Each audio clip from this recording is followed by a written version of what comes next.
Prima edizione di Sardinian Day, manifestazione voluta da Taste of Sardinia. Allora, buonasera, benvenute e benvenuti. Siamo qui con Tommaso Sussarello che farà questo bellissimo laboratorio sul pane e sul lievito madre. Tommaso, ci conosciamo da tanti anni, vero? Da quanti anni? Certo. E soprattutto è un piacere essere Ecco. introdotto da te, che sei anche tu, come me, una dell'Accademia componente dell'Accademia Sarda del del Lievito Madre, che Madre. abbiamo costituito alcuni anni fa. Insomma. Sì, che è il nostro presidente Antonio Farris. Ormai Microbiologo. siamo una cinquantina di accademici, ci sono anche ovviamente diversi panificatori, pizzaioli e poi noi che ci interessiamo, che siamo appassionati e anche grandi esperti. Vorrei anche dirvi ovviamente di fermarvi perché dopo ci sarà il cooking show di Marina Ravarotto, della chef Marina Ravarotto, e a seguire alle 18:30 il laboratorio sulla pasta artigianale con Malloreddus, Fregola e Sua Maestà su Vilindeu. Quindi, però tornando a Tommaso, enogastronomo, scrittore, formatore, hai fatto un evento per molti anni in quel di Sassari, Pani di Sardegna, molto fortunato. Che speriamo riparta quest'anno. Ah, benissimo. Covid dopo 8 anni di attività ci siamo dovuti arrendere, purtroppo sono mancate le condizioni, però speriamo quest'anno. Perché è un concorso che premia i migliori pani artigianali, hai fatto conoscere tanti panifici e anche tante maestre e maestri, diciamo, del pane fatto in domo, ecco, di quel buon pane tradizionale. Va bene, ho parlato fin troppo, ti lascio al laboratorio e poi chiamaci per il servizio, siamo qua a tua disposizione. Sì, tanto faremo una amicizia. cosa molto semplificata, faremo un racconto, la prima fase di questa oretta che trascorriamo insieme. Qualcuno mi sta facendo, ecco qua, quindi devo stare abbagliato sotto le luci, ok, sono condannato, va bene così, ci siamo, ok. Allora, faremo un'introduzione, parleremo del pane, racconteremo il pane. Io mi stupisco tutte le volte, un sacco di gente che viene a ascoltare di pane, dico ma non avevate altro da fare che venire ad ascoltare a me che parlo di pane. A volte riesco a fare delle cose più brevi, a volte ci escono anche 2 o 3 ore a parlare di pane, eppure magicamente vedo che si mantiene l'attenzione su questo alimento. Evidentemente qualcosa l'abbiamo costruita che funziona. Sì, la mia collega accademica parlava dell'attività che facevamo a Sassari, iniziata alcuni anni fa, Pani di Sardegna, un grande evento inserito tra gli eventi collaterali della cavalcata sassarese, dove un evento con diverse azioni, poi il concorso sul pane, le esposizioni, i laboratori del gusto, i laboratori per i bambini, insomma tante cose interessanti che gravitano attorno al pane, perché il pane poi accompagna le pietanze. Il pane necessita di un companatico, appunto. Questo è. L'Accademia del Lievito Madre, che altrettanto è stata nominata da Alessandra, è composta da docenti, da esperti, da professionisti del mondo del pane. In questo momento siamo circa una cinquantina. È stata fondata dal microbiologo alimentare Antonio Farris, che segue questo progetto sul lievito madre già da qualche decennio, e piano piano insomma stiamo crescendo e facciamo attività continuativa. Siamo un po' dovunque. Qui infatti queste slide dicono Badesi 29 dicembre, sbagliato, non c'entra niente questa data. Perché? Perché io ero a Badesi la settimana scorsa per fare esattamente la stessa roba, settimana precedente ero all'Ozzorai, professor Farris continua a girare dovunque e facciamo dappertutto questo tipo di presentazioni. Perché parliamo di pane? Perché il pane è fortemente inserito nella nostra cultura, devo continuare ad andare indietro, meno male che guardo la regia che mi spinge indietro, io invece cerco di evitare le luci. Il pane è una componente fondamentale della nostra cultura, continuo a dire, nasce attorno al bacino del Mediterraneo.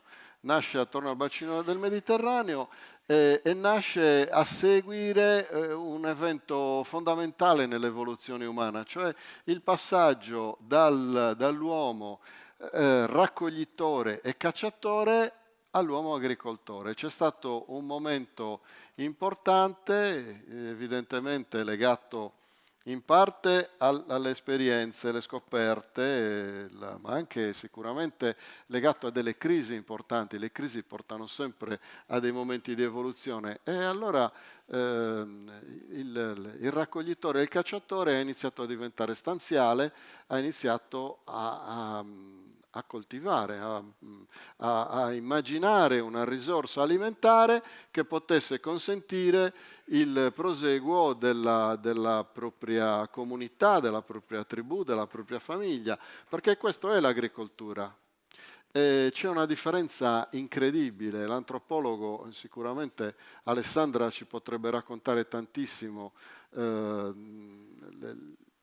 come dire, gli aspetti ma anche l'atteggiamento, l'approccio di un raccoglitore o di un cacciatore alla realtà, alla sopravvivenza rispetto all'agricoltore. Il cacciatore deve possedere un terzo occhio e il raccoglitore altrettanto. Voi sapete, il raccoglitore oggi cos'è rimasto nella nostra cultura del raccoglitore? Un raccoglitore di asparagi o un raccoglitore di funghi sta facendo esattamente quello che faceva un uomo primitivo, perché riesce a individuare con la sua conoscenza, con la conoscenza che gli è stata tramandata, un qualcosa, un alimento che poi lo potrà aiutare, insomma, cibandolo. Nel nostro caso è più un aspetto edonistico, perché ci piacciono molto questi cibi selvatici, sono più saporiti. In precedenza invece era sopravvivenza pura. Ecco che per sopravvivere l'uomo va avanti e inizia a immaginare il passaggio successivo, che è quello dell'agricoltura. Tra i primi vegetali che vengono coltivati abbiamo appunto i cereali. Perché i cereali? Perché i cereali, esistono i cereali da raccolta spontanea, anche questi sicuramente il raccoglitore ha fatto questo, no? Inizialmente raccoglieva i cereali, poi si è reso conto che questi semi potevano essere piantati, potevano attecchire, potevano fare una pianta e quindi avremmo avuto un raccolto più o meno governato, governabile e governato. Grande modifica nella civiltà, perché questo ci dà una prospettiva sul futuro di ben altro ordine. Anche chi non era provvisto del terzo occhio, che è un talento importantissimo, quello di riuscire, anche tra i miei amici, i raccoglitori di asparagi non sono tutti uguali. C'è quello che è particolarmente bravo perché ha il terzo occhio e c'è quello che non li trova gli asparagi, magari li calpesta coi piedi, ma non riesce a vederli. Ecco, il raccoglitore è questo. L'agricoltore non ha bisogno di questa cosa qui. L'agricoltore deve semplicemente piegare la schiena e mettersi in linea con la biologia della nascita della pianta, l'allevamento della pianta. Queste luci sono incredibili. Per arrivare... Che poi chi mi dice avvicinati al pubblico, che mi dice invece no, stai lontano, vabbè. Quindi questo è l'aspetto rilevante di questo cambiamento importante con l'allevamento, la coltivazione dei cereali. Altro aspetto dei cereali: il cereale non è un ortaggio, l'ortaggio sappiamo che lo dobbiamo mangiare immediatamente, anche un frutto lo raccogliamo, abbiamo poco tempo e poi questo frutto cosa fa? Ammuffisce, ha un ciclo biologico molto rapido e si ammuffisce. I cereali non sono così. I cereali ci consentono un'altra cosa importantissima, che è l'ammasso dei cereali, che è arrivato sino a pochi anni fa a livello locale, no? abbiamo delle zone anche della Sardegna di particolare vocazione cerealicola e proprio in queste zone voi vedete, ma conoscete meglio di me, essendo insomma, nel sud della Sardegna sono molto diffusi, ci sono ancora questi edifici, queste economie che venivano costruite attorno alla raccolta del cereale, l'ammasso del cereale, che creavano anche ricchezza locale. Oggi è tutto cambiato perché oggi abbiamo i cereali che arrivano dal resto del pianeta. Il cereale è diventato altro, perché il cereale è diventato anche pace. Il cereale ha necessità di pace per essere coltivato, ha bisogno di pace, per essere distribuito ha bisogno di pace, per essere consumato ha necessità di pace. E quindi a livello globale i cereali sono diventati delle commodity, come si dice, sono quotati economicamente secondo dei borsini internazionali importanti, e tutto questo ha portato l'uomo a un punto, diciamo, evidentemente di maggiore stabilità. Questi cereali, quali sono i modi di consumo poi? Come faceva? Perché noi siamo arrivati al pane, qui abbiamo il pane sul tavolo, ma l'uomo che scopre, l'uomo neolitico, l'uomo che scopre questo pane, ovvero l'uomo che inizia la coltivazione, come li consuma questi sfarinati? Intanto inizia a consumare gli sfarinati ancora prima della scoperta dell'agricoltura, perché anche con la raccolta uno si trova con un contenitore con dentro dei semi. Cosa fa di questi semi? Mangiarli così non è molto comodo, allora è preferibile passarli in un pestello, quindi farne una farina, letteralmente, la prima farina, e poi questa farina come andrà consumata? Probabilmente questa farina veniva utilizzata per fare delle polentine, delle pulse lattine, che venivano appunto mangiate. E andando avanti, vediamo se andiamo avanti, non c'è andare indietro, andiamo avanti e abbiamo le prime focacce azime. Come si ottengono queste focacce azime? Ancora abbiamo queste polentine che non sono fermentate, non sono acidificate, non c'è un lievito madre, non abbiamo niente, però se prendiamo questo impasto e lo mettiamo su una pietra calda, su una pietra rovente, l'impasto cuoce, ci prepara questa focaccina, e queste focaccine sono ancora diffuse in alcune zone del mondo, ed è la più antica modalità di consumo del pane. Quindi ancora non abbiamo nessun tipo di fermentazione, non abbiamo nessun tipo di lievito. Con queste focaccine, anche questo consumo del pane poi così integrato nella cultura mediterranea, dal Mediterraneo piano piano si allarga sino al resto del continente europeo, al Caucaso, a parte dell'Africa. E c'è un aspetto molto importante, molto interessante, che riguarda la bellicosità della nostra specie.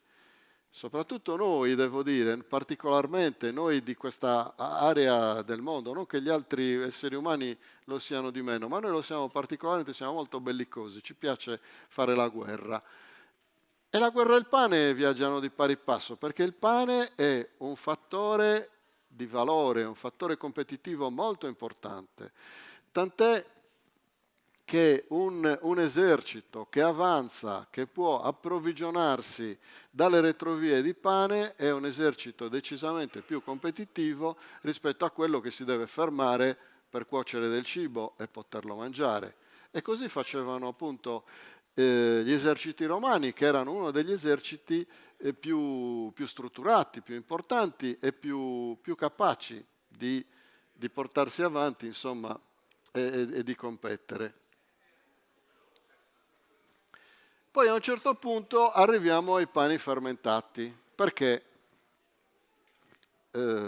inciso che mi chiedevano anche prima, noi oggi abbiamo prevalentemente dei pani a lievito di birra. Questo è un pane comune a lievito di birra realizzato con una semola di grano duro. Sono tutti pani da semole di grano duro questi qua. Poi vedremo le caratteristiche quando andiamo a tagliarli, vedremo cosa viene fuori dai campioni. Lievito di birra, lievito madre. Abbiamo quest'altro del quale non conosco esattamente le caratteristiche, che è stato preparato però da Pierluigi Fais, e dopo lo assaggeremo e vedremo come è stato realizzato.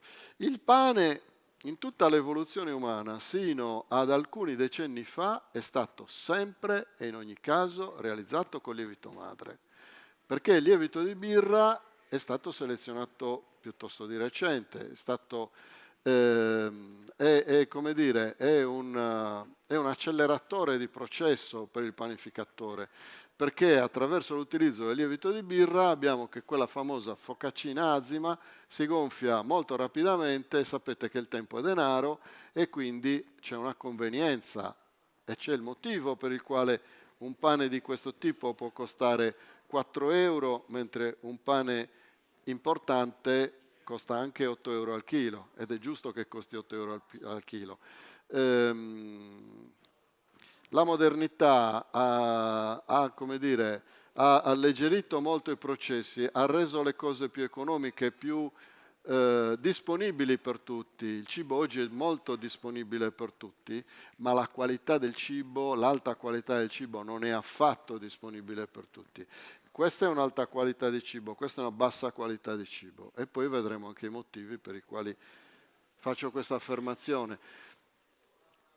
I pani fermentati sono un alimento predigerito, perché? Perché l'attività dei lieviti, degli enzimi e dei batteri, che precede addirittura la cottura, una lunga attività di questi microorganismi, ci predigerisce l'impasto, ce lo predigerisce, lo prepara per il nostro, appunto, per la nostra fase digestiva, rende più disponibili i micronutrienti, i sali minerali, e diminuisce la quantità di zucchero. Quindi anche, prima mi chiedevano delle diete, naturalmente un pane a lievito di birra ha più zucchero rispetto ai pani fermentati. E noi siamo andati avanti, come ho detto prima, per alcune migliaia di anni mangiando sempre questo. Si è sempre mangiato il pane da 8 euro al chilo per migliaia di anni. Poi adesso ci siamo inventati il pane che può costare,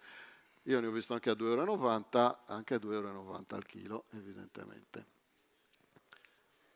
Cibo plurimillenario, lo abbiamo già detto, arriva decisamente da molto lontano. Come avviene che come può nascere questo pane fermentato? Semplicemente in natura, prima sempre della modernità, no? Che tende ad aumentare le quantità e diminuire la qualità. In natura la cariosside del grano duro, è già provvista di tutto, come dire, questo aspetto microbico, perché evidentemente è contaminata da batteri, da lieviti, da questi funghi che si trovano lì, tant'è che si può anche ammalare, può avere. Però tanti microorganismi sono microorganismi buoni, che sono già presenti quindi nella semola, e se noi lasciamo da parte un impasto realizzato con questo grano che non è trattato da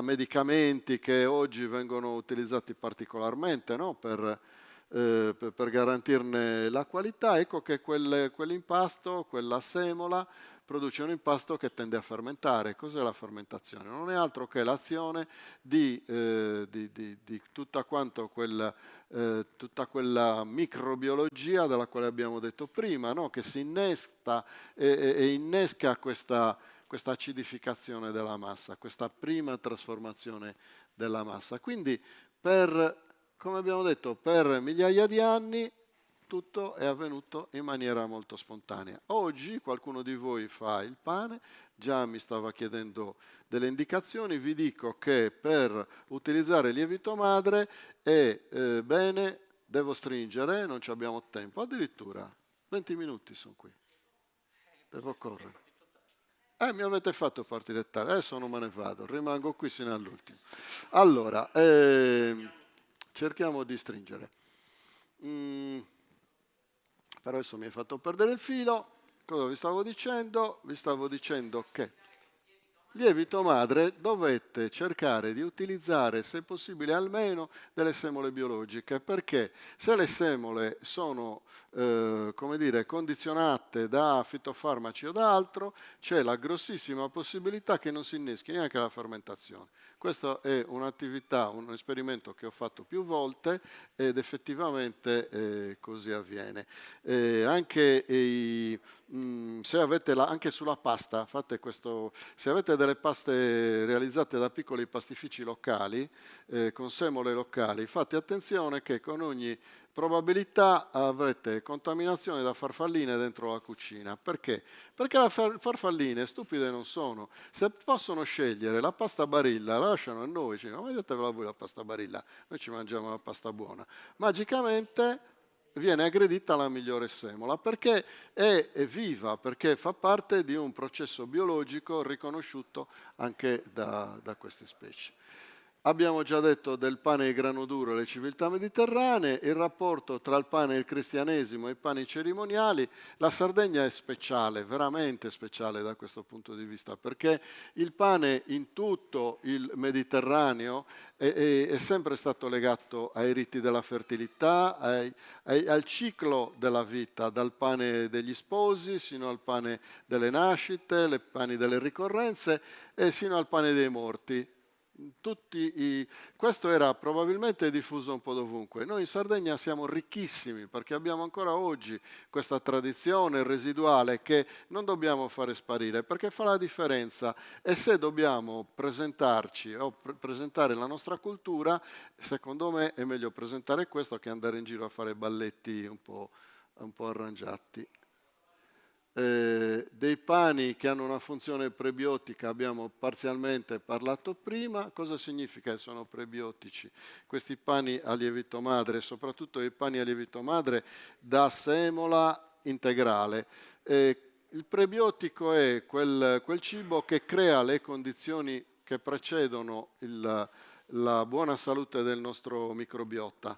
Questi pani appunto hanno questa funzione, ci creano come dire, un ambiente digestivo ricco e capace di aiutarci sempre nella nostra nutrizione.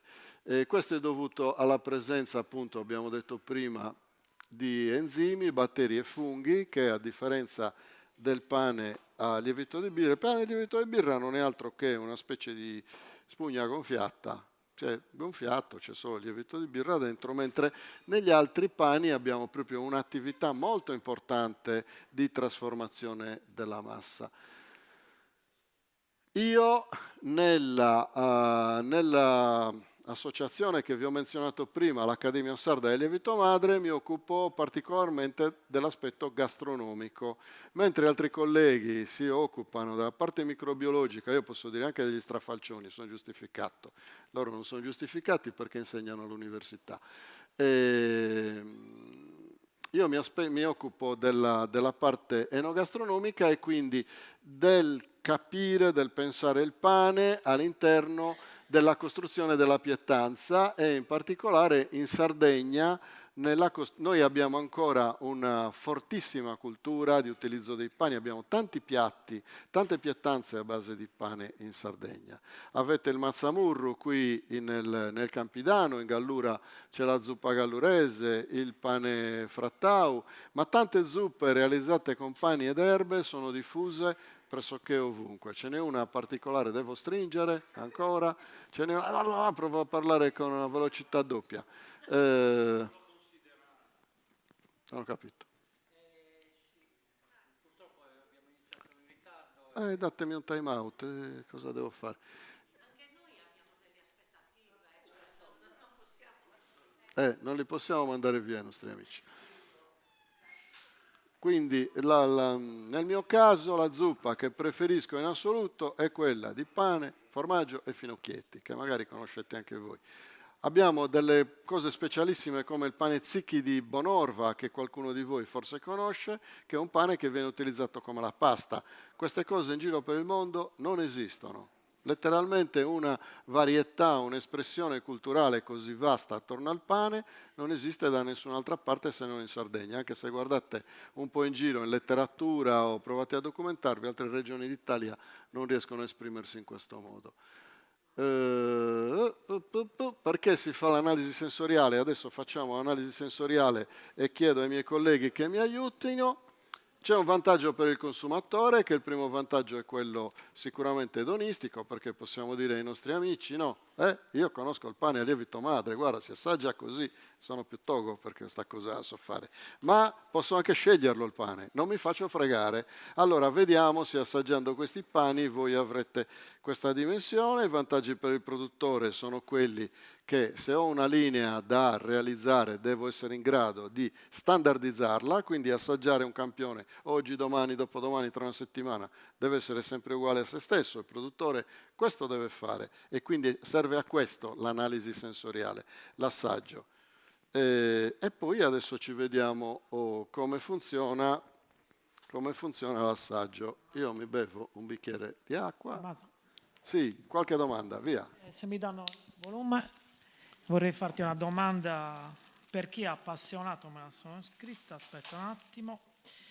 Allora, quali sono gli errori più comuni che si commettono nella gestione del lievito madre, soprattutto chi ha le prime armi e come si possono evitare? Ecco, quindi siccome ci sono degli appassionati qua, Certo, andiamo a istruzioni guarda. per chi ha le mani in pasta. La prima cosa da fare con i pani, faccio un inciso prima di rispondere al mio amico Alyosha. Prima cosa, prima di trattare i pani, è lavarsi le mani, perché il pane va trattato con grande... No, non uso mi sono lavato le mani.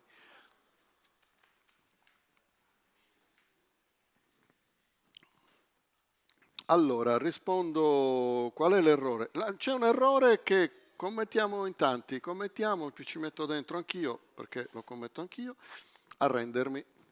Non bisogna mai arrendersi con lievito madre, perché mentre il lievito di birra e addirittura alcune farine alcune farine di grano tenero sono magiche letteralmente, infatti la Manitoba si chiama anche farina magica. Questa roba è difficilissima da fare, è di una difficoltà mostruosa, è di una difficoltà che si supera solamente attraverso la pratica continua, quindi non rassegnatevi mai. Andate avanti, ci vogliono anche anni per imparare a stabilizzare il processo di produzione, qui che non è solamente la tenuta e il rinfresco del lievito madre, ma è anche iniziare a capire la semola, capire le miscele, farsi le miscele da soli, non comprare i premiscelati. Questo è molto importante ed è importante appunto che questa cosa la facciamo continuativamente. Allora, l'assaggio, questo lavoro di assaggio abbiamo iniziato a farlo come accademia alcuni anni fa, circa una quindicina di anni fa facevamo dei laboratori con la Camera di Commercio di Sassari e ci siamo inventati da zero i descrittori perché non esistevano, no? Così come abbiamo i descrittori per i salumi, per i vini, per le birre. Anche per il pane bisognava immaginare dei descrittori. Noi ne abbiamo trovato una quindicina. Questi descrittori su cosa sono basati? Sull'utilizzo dei nostri sensi, sono quelli che utilizziamo normalmente nell'assaggio del pane, ma anche altrove sono la vista, prima di tutto devo osservare il campione, l'olfatto lo devo annusare, solo per ultimo potrò assaggiarlo. Attenzione, in questi laboratori del gusto normalmente tutti veniamo così appassionati dal profumo e ci mangiamo il campione. Quella è l'ultima valutazione che si dice anche distruttiva perché non rimane più il campione. Quindi se vi devo dire, fare delle considerazioni, non è replicabile ciò che andiamo a realizzare.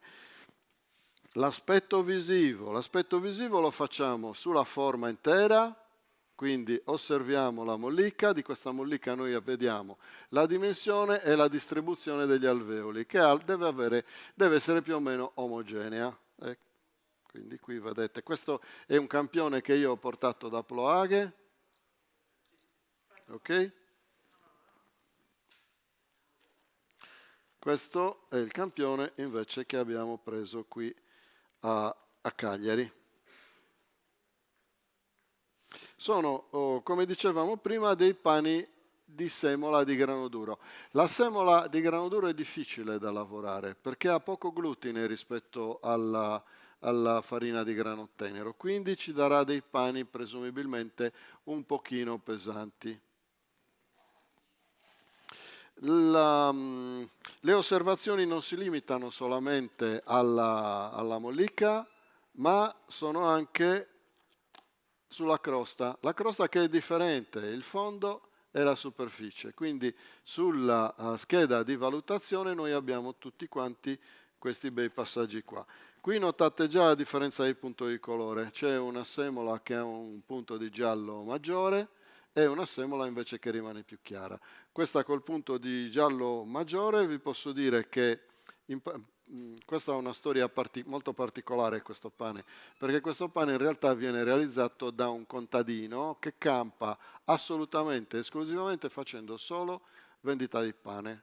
Però lui si prepara tutto sin dall'inizio, fa un lavoro pazzesco, mostruoso, perché si coltiva il grano, lo raccoglie, se lo porta, se lo macina lui, non lo porta fuori a macinare, lo macina una volta alla settimana mantenendo il germe di grano che è la frazione grassa, quindi quella aromatica più importante del pane, e poi 2 volte alla settimana fa il pane e lo vende lui direttamente al mercatino, non lo distribuisce neanche. Dove, quindi, Tommaso? questo avviene a Ploaghe, questo pane viene realizzato da Antonio Me, che è un piccolo appunto agricoltore che fa questo lavoro qua.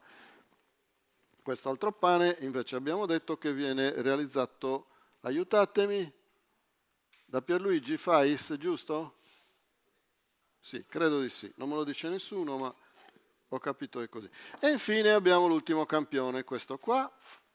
Questo io l'ho comprato lungo la strada, è un pane realizzato da un panificio sardo, l'ho comprato in Eurospin. Eurospin sapete che distribuisce anche piccole realtà locali. Eccolo qua. Vedete come si taglia il pane in generale, anche per il servizio. Dovete cercare sempre di fare dei tagli un po' geometrici, in modo che poi vi tornino le fette tutte quante uguali. Questo è ciò che faccio io quando vado a tagliare i campioni. Comunque acceleriamo, perché ci viene chiesto di accelerare. Lo facciamo volentieri. Quanti siamo? Siamo 18.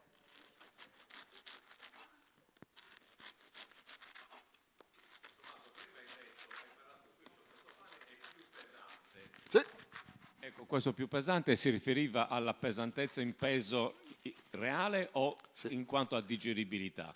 No, perché talvolta allora, si dice questo bravo, è pesante. ottimo, hai fatto benissimo a dirmelo, così faccio chiarezza. Come si dice, è inversamente proporzionale. La digeribilità è inversamente proporzionale al peso in peso. È più pesante di peso, di massa, perché contiene ancora abbastanza acqua, questo pane a lievito madre, ma è molto molto più digeribile. È più digeribile anche se il pH così basso allunga il tempo di digestione, quindi ci dà una sensazione di sazietà molto più lunga, si svuota l'intestino più lentamente. Questa è la caratteristica di questi pani.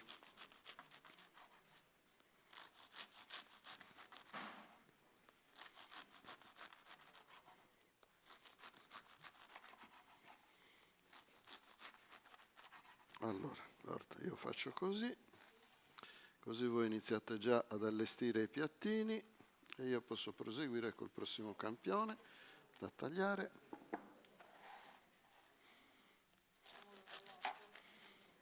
Sì, tanto poi li distinguiamo facilmente, poi vi darò delle indicazioni e sarete in grado di distinguere perfettamente i campioni. Ecco qua, questo è il primo. Adesso vediamo come possiamo tagliare questo.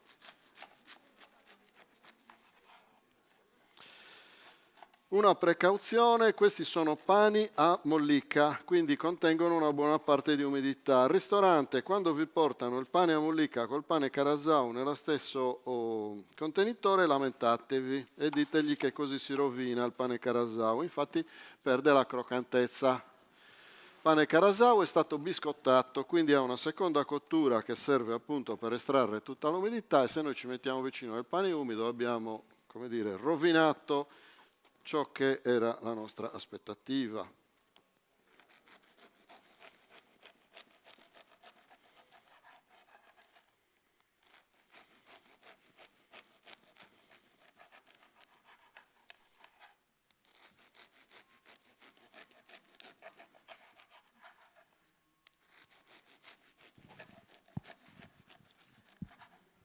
Scusa, volevo chiederti, quando panifichiamo con farina integrale, Sì. dobbiamo usare un diverso rapporto con il lievito?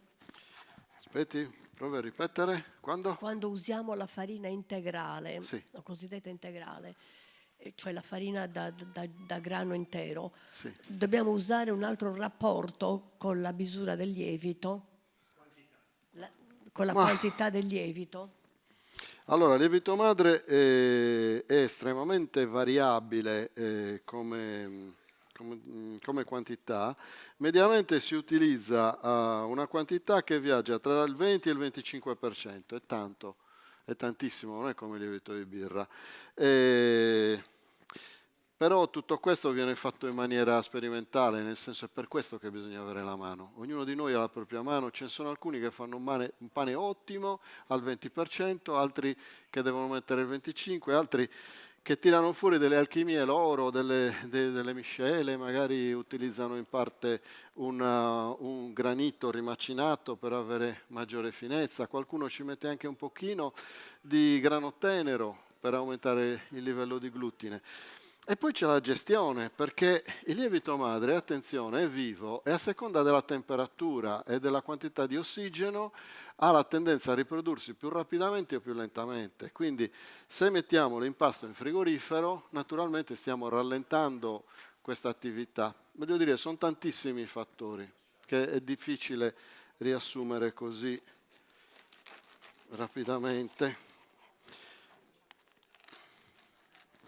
Altra cosa molto interessante del pane a lievito madre cos'è in gastronomia? Che se fate delle zuppe o lo mettete banalmente dentro del liquido tiepido, dentro il latte, dentro un altro liquido, ha una buona tenuta, non si inzuppa e non si squaglia dentro come il pane a lievito di birra. Quindi se dovete fare una buona zuppa, se dovete fare quel famoso mazzamurru, sappiate che la teglia contiene molto meglio la massa di pietanza che andate a preparare, non collassa, non si schiaccia, e poi andate con la paletta a prendete la fetta intera, o il taglio che fate è un taglio che regge, non è un taglio che si squaglia.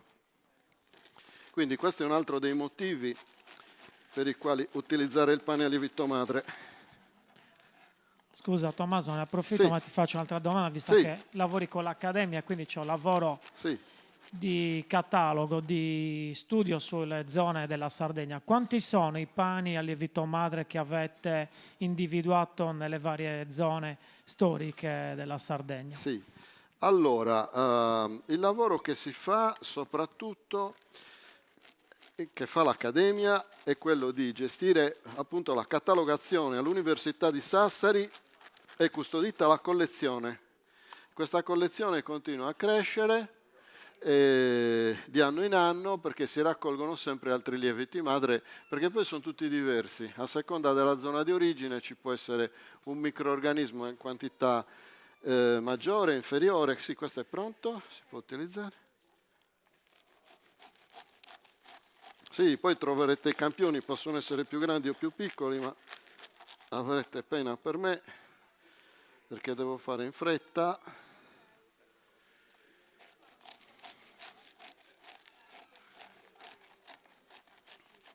No, non ne mettere 4 di pezzi. Perché qua ce n'è 4? Non importa, no. Non stiamo mangiando. Prego. Una domanda molto, molto elementare, Sì. cioè nell'aderire a questa masterclass, ecco, da principiante, Sì. la gestione del lievito madre. La gestione lo dovete rinfrescare di frequente. Frequente cosa si intende? Cosa si intende? Si intende questo, che anche i panifici più, come dire, che riescono ad avere delle produzioni di qualità maggiore, qualità più raffinata, hanno una quantità adeguata di prodotto e hanno un processo che va avanti continuativamente, va stabilizzato. Non è facile stabilizzare in maniera poi empirica perché tutti gli ambienti sono contaminati, tutti i panifici sono contaminati, tutte le farine sono contaminate, ma non è una contaminazione che fa male, è la contaminazione microbica dell'aria che io sto respirando in questo momento, mi capisce? Mentre con il lievito di birra è tutto estremamente facilitato, perché come dire, gli attacco il compressore e gonfio questa roba, e lì c'è una cosa viva dentro che io non vedo e devo solo sperare che si riproduca in maniera adeguata. Il consiglio non è altro che ripetere ciò che vi ho detto prima, quindi dovete andare avanti e fare tanti test, poi il pane diventa il vostro e sarà una grandissima soddisfazione quando riuscite a fare il vostro pane fatto in determinata maniera. Quindi dovete almeno all'inizio rinfrescare spesso, rinfrescare una volta alla settimana, cercare di scrivervi le cose, cosa avete fatto, se avete messo in frigo, non avete messo in frigo, a che piano del frigo l'avete messo, quali farine avete utilizzato, in che quantità. Con la farina o con la semola, o Certo. macinato, con cosa? Con tutto, Con tutto. con tutto, con qualunque cosa.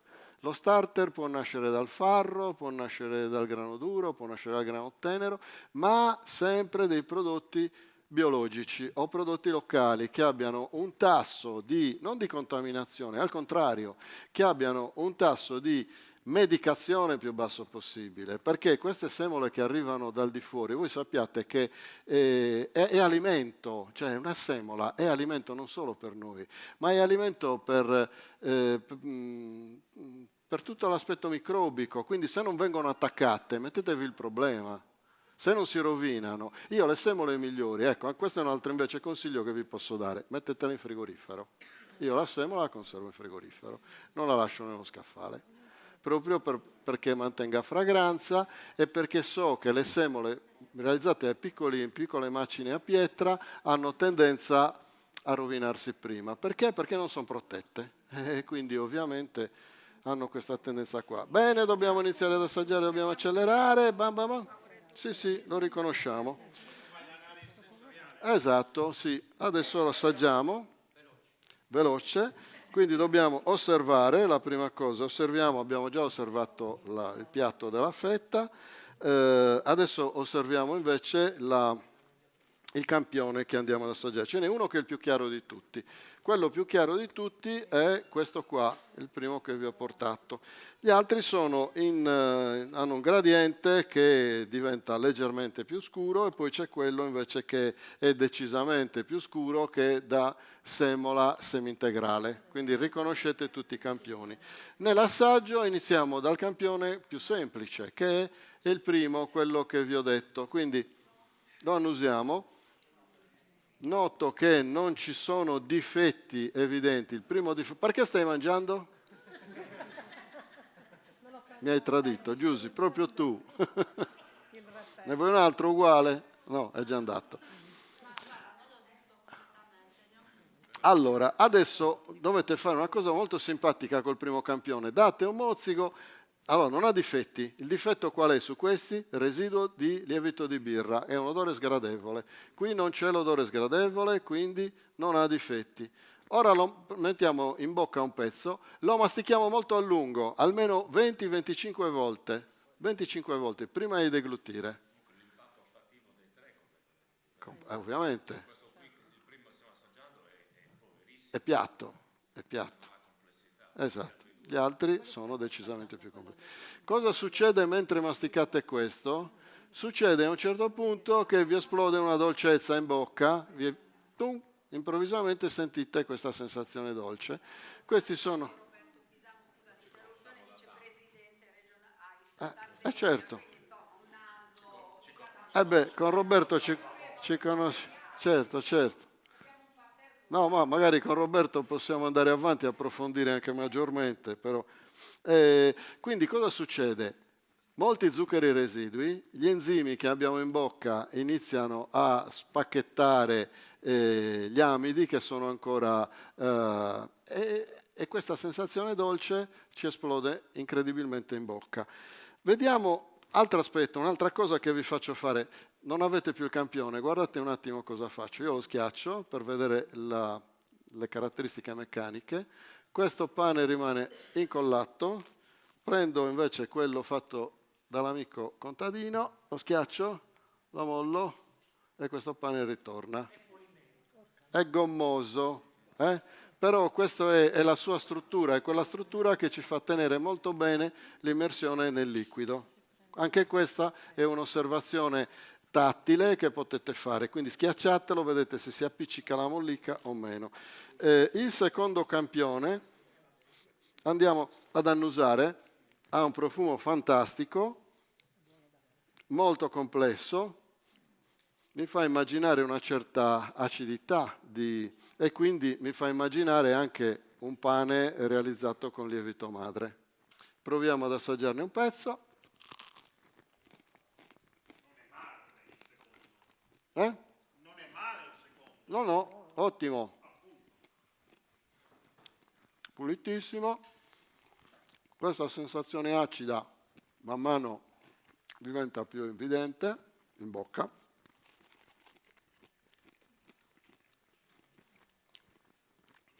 Un ottimo pane. A me viene da pensare che sia realizzato con una pasta di riporto piuttosto che un lievito madre, però di questo naturale bisogna parlare anche col produttore, sapere un attimino. E infine assaggiamo il terzo campione che proviamo ad annusare. Qui è ancora più intensa la sensazione olfattiva, mi pare, no? Sì.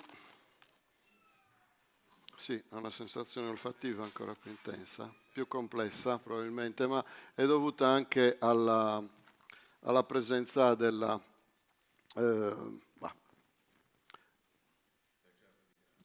non solo del germe di grano, ma anche della crusca, perché questo c'ha crusca e cruschello.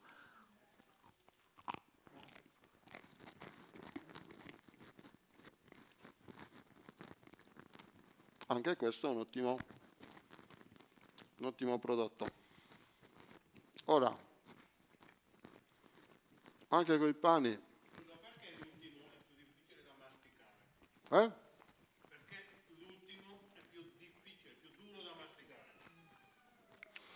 Ma questo può dipendere da diversi fattori. Un fattore è l'idratazione della massa. Quanta acqua c'è dentro?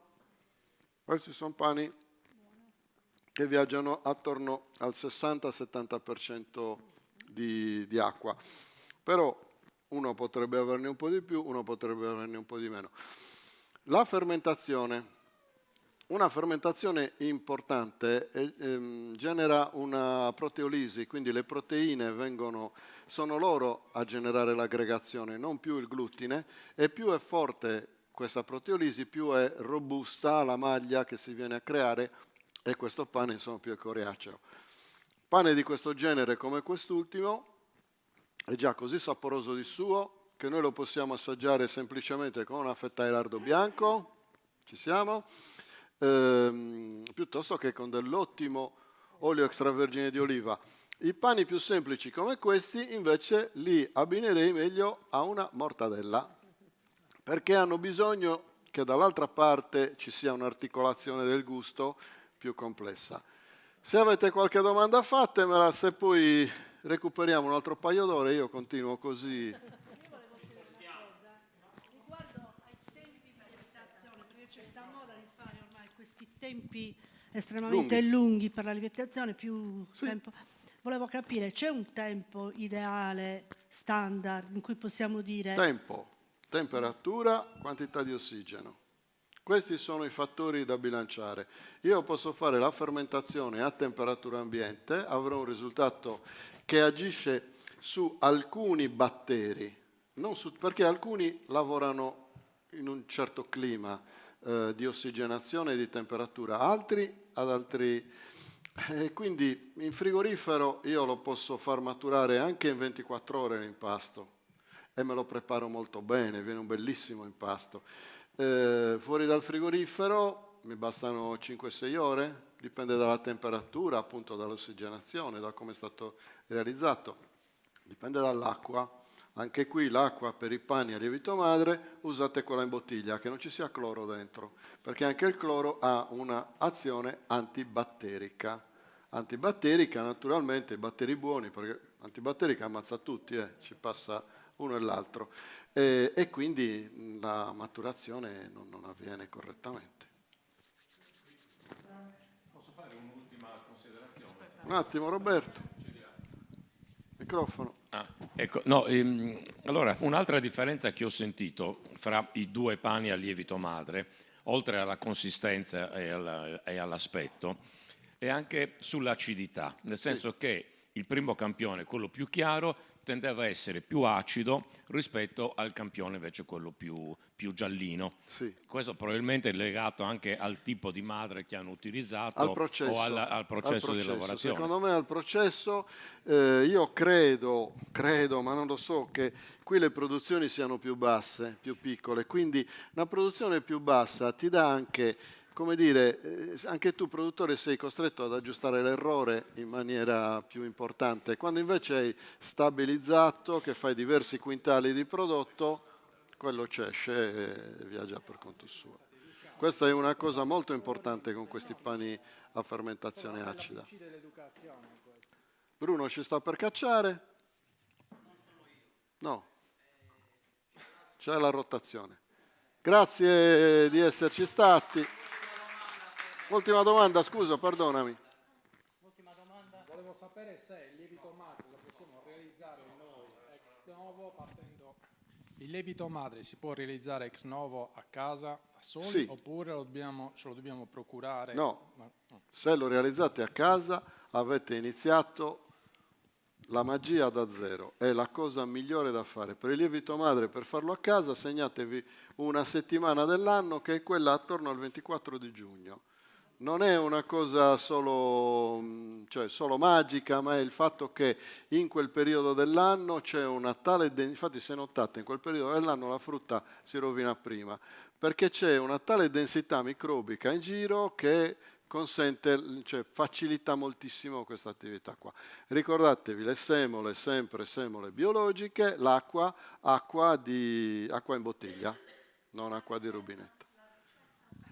La ricetta ve la mando, il rinfresco, la ricetta è il rinfresco, perché rinfrescando ossigenate. Per realizzarla ex novo le quantità sono 50 e 50 inizialmente, metà di acqua e metà di semola. All'inizio anche una volta al giorno rinfrescate, cioè maneggiate aggiungendo altro impasto, ossigenate, perché così facendo le vostre mani rilasciano ancora un aspetto microbico importante e andate avanti, 10 giorni circa e voi avete un prodotto profumatissimo, una pasta madre che poi sarà la madre dei vostri pani. Grazie.